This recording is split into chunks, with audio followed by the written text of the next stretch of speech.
The floorboards creaked under my bare feet at 5:48 in the morning. I was not ready for the day. My eyes were still half closed from a dream I cannot remember.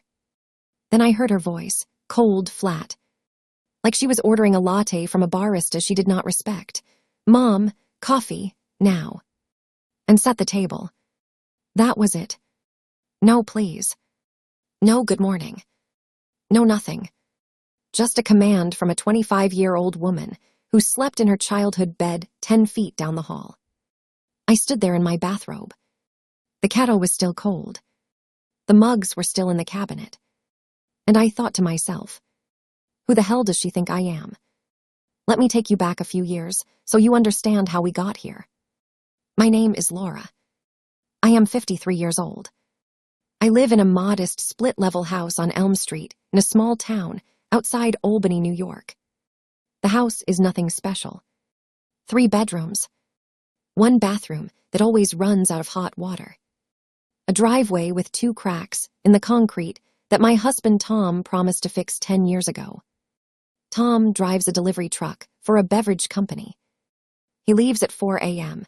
and comes home smelling of diesel and sweat. I work as a teacher's aide at the local elementary school. I help kids with their reading. I wipe runny noses. I tie shoes. I make $42,000 a year, and I am grateful for every penny. We have 2 children. Our son Ryan is 22. He is in the army, stationed in Germany. He calls every Sunday at 3 p.m. sharp. He asks about the garden. He asks about the dog. He is the kind of kid who remembers your birthday without Facebook reminding him. Then there is our daughter Megan, 25. She graduated from a good university 3 years ago with a degree in communications. She moved back home after college because quote-unquote the economy is brutal. That was 3 years ago. She still lives in her childhood bedroom. She works as a social media manager for a small skincare brand. She spends her days on Instagram and her nights on TikTok. She has 2,000 followers, and she acts like she is famous. Tom and I never said no to Megan. That is our fault. When she wanted a new iPhone, we bought it. When she wanted a car, we co-signed the loan. When she crashed that car, we paid the deductible. We told ourselves we were being good parents. We were not being good parents. We were being doormats. Somewhere in her senior year of college, Megan started changing. She stopped saying thank you. She started rolling her eyes when I spoke. She began using words like ROI and bandwidth and circle back. She talked about her personal brand. She talked about her content strategy. She talked about me like I was a prop in her story. I remember one night last winter. I made her favorite dinner, baked ziti with extra cheese. She came home late. She looked at the plate on the table. She said, "Oh, I already ate." I ordered sushi, and she walked upstairs without another word. Tom looked at me. I looked at the ziti. I wrapped it in foil and put it in the fridge. That night, I lay awake for a long time. I did not cry. I just stared at the ceiling and wondered when my daughter forgot that I was a person. The real trouble started on a Tuesday afternoon in March. Tom came home early, which never happens. His face was pale. His hands were shaking. He sat at the kitchen table and said, "Laura, we need to talk." Megan was already there.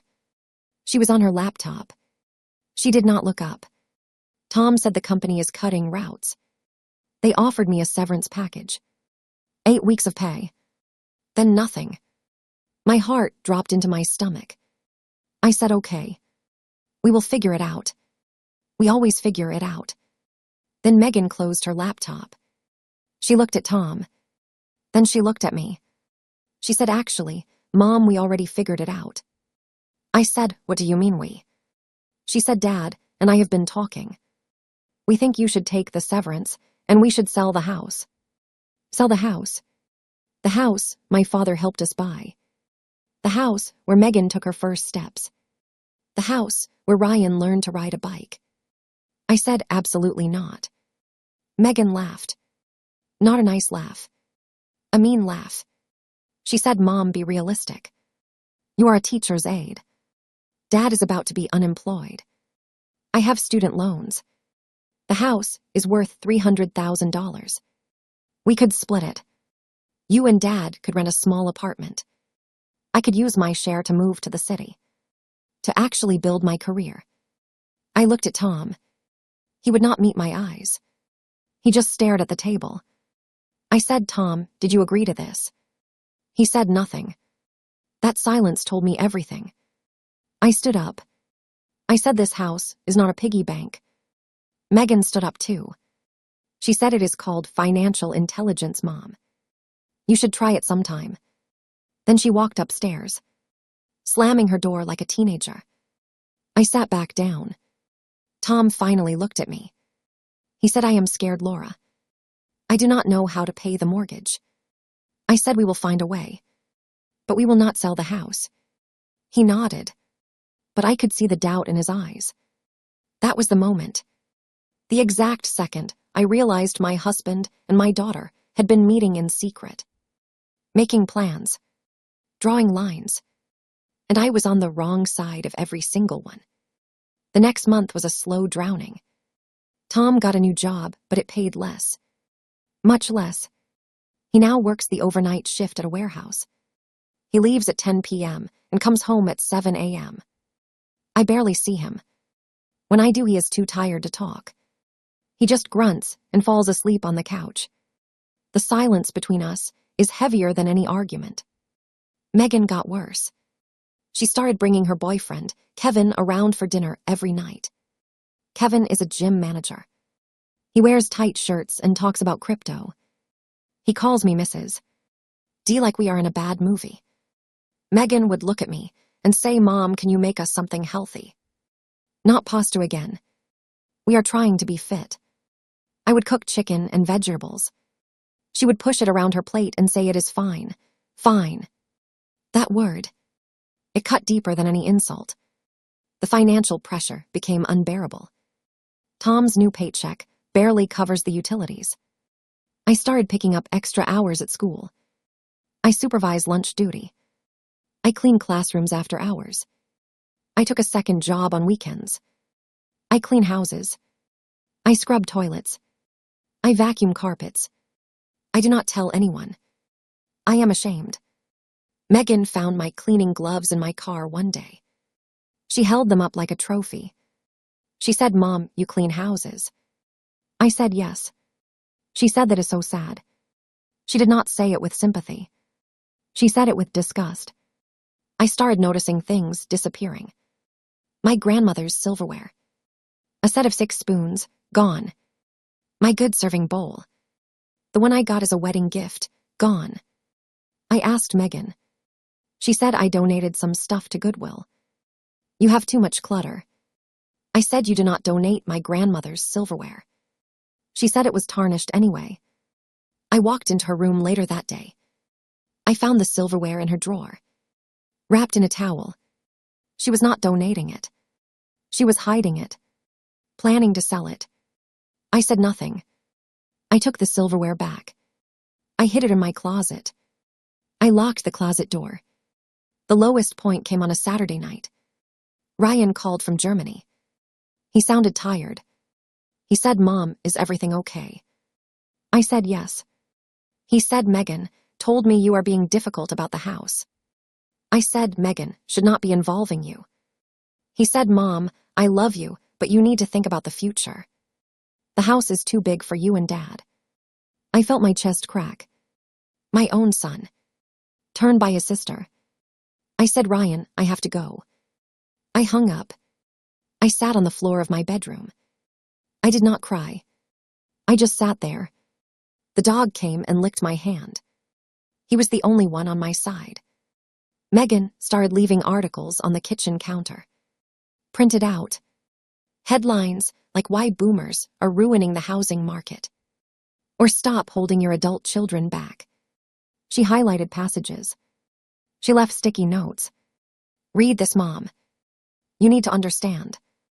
I took the articles and threw them in the recycling. She left more. It was a war of paper. A war I did not ask for. One night, I overheard her on the phone with Kevin. She was in the bathroom. The fan was on, but I could still hear her voice. She said, "I swear she is so selfish. The house is just sitting there.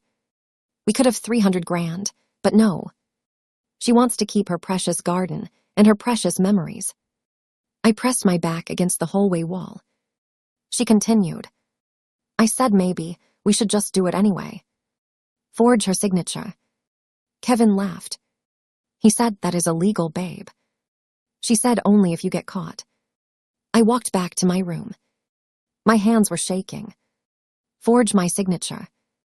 My daughter. Talking about fraud like it was a coupon. The truth arrived in a green file folder. I found it on Tom's desk in the basement. He was at work. Megan was out with Kevin.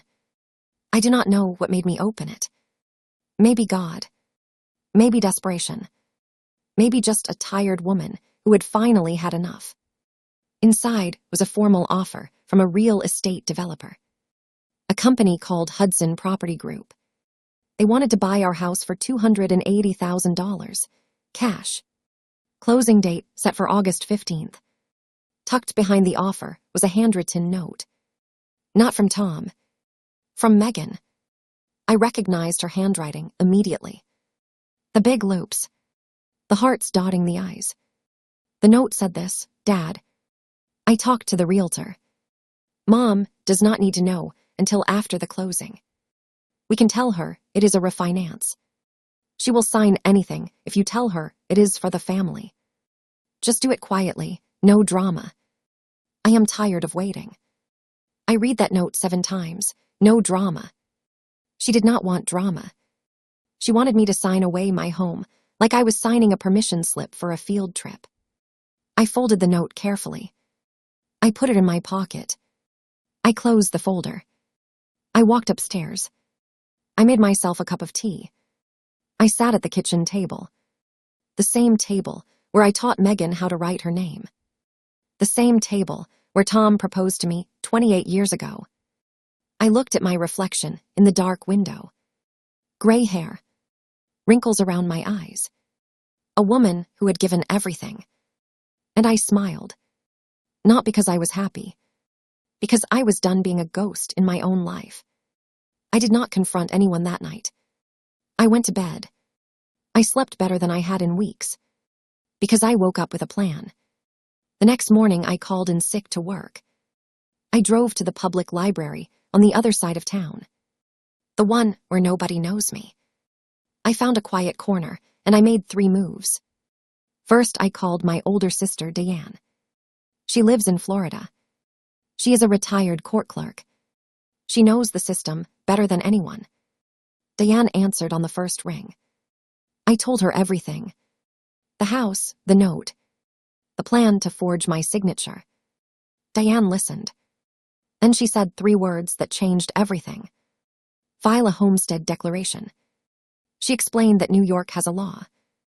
If I file a homestead declaration, the house cannot be sold without both spouses signing. Notarized. In person. No exceptions. It costs $40. I had $40. Second, I drove to the county clerk's office. I filled out the form right there at the counter. The woman behind the desk was kind. She had gray hair like me. She said, "Honey, are you sure about this?" I said, "I have never been more sure of anything." She stamped the form. She filed it. She handed me a receipt. I put that receipt in my bra. Close to my heart. Nobody was going to take it. Third, I opened a safety deposit box at a small credit union. I put the original note from Megan inside, along with copies of the real estate offer. Along with a letter I wrote to myself, dated and signed.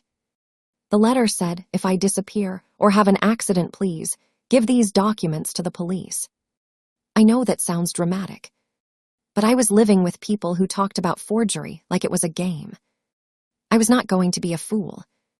I also started a journal, a small blue notebook from the dollar store. I wrote down everything, date, time. What was said, May 3. Megan said the house is a money pit, May 7.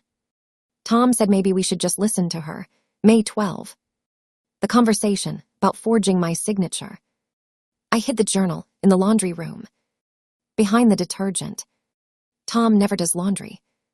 Megan never does laundry. It was the safest place in the house. I told no one about the homestead declaration. Not Tom. Not Megan. Not even Diane. Some secrets are not lies. Some secrets are shields. I let them believe I was still the same Laura. The tired one. The pushover. The one who would sign anything. I made coffee every morning. I set the table every night. I smiled. I nodded. I waited. The confrontation came on a Sunday. Not a dramatic Sunday. Just a regular one. Tom was home. Megan was in her pajamas. I was making scrambled eggs. The real estate agent, a woman named Cheryl, was supposed to come over at noon to discuss the quote-unquote refinance. I knew what it really was. A signing. At 11 a.m., I called everyone to the kitchen. Tom looked confused. Megan looked annoyed. I said, "Sit down, please." They sat. I remained standing. I pulled the green folder from behind the bread box. I placed it on the table. I said, "I know about the sale. I know about the August 15th closing. I know about the plan to tell me it was a refinance." Megan's face went white. Tom's mouth fell open. I pulled out the note. Megan's note. I read it out loud. "Mom does not need to know until after the closing. We can tell her it is a refinance. She will sign anything." My voice did not shake. I was calm, like I was reading a grocery list. Megan stood up. Her chair scraped the floor. She said, "You went through my things." I said, "I did not go through your things. Your father left the folder on his desk. The note was inside." She looked at Tom. He looked at the floor. She said, "Dad fixed this." Tom said nothing. I pulled out the receipt from the county clerk. I held it up. I said, "I filed a homestead declaration last week. The house cannot be sold without my signature notarized in person. Not your signature. Not Dad's signature, mine. And I am not signing." Tom finally spoke. His voice was broken. "Laura, I am sorry." I looked at him. I said, "Sorry does not fix this. You planned to sell my home behind my back. You listened to our daughter over your wife. You slept next to me for 28 years, and you chose her." Megan started crying. Real tears this time. She said, "Mom, I just wanted to start my life." I said, "You are 25 years old. You have a degree. You have 2 working arms. You want to start your life. Then start it. Without my house. Without my money. Without my grandmother's silverware." She opened her mouth to argue. I held up my hand. I said no more. The wedding that was not in this story is not happening because there is no wedding. There is just a woman who finally remembered her worth. I turned to Tom. I said, "You have 2 choices. You go to marriage counseling with me, or you go to a divorce lawyer. Those are the only options." He started crying too. Big, ugly tears. I did not comfort him. Some bridges burn, and you do not rebuild them. That was 6 months ago. Tom and I are in counseling. It is hard. Some days, I do not think we will make it. But he is trying. He quit the overnight shift. He found a day job. He comes home for dinner now. He set the table last night for the first time in years. Megan moved out. She rents a small studio apartment near the mall. She pays her own bills now. She calls every Sunday. The conversations are short, polite. She has apologized 4 times.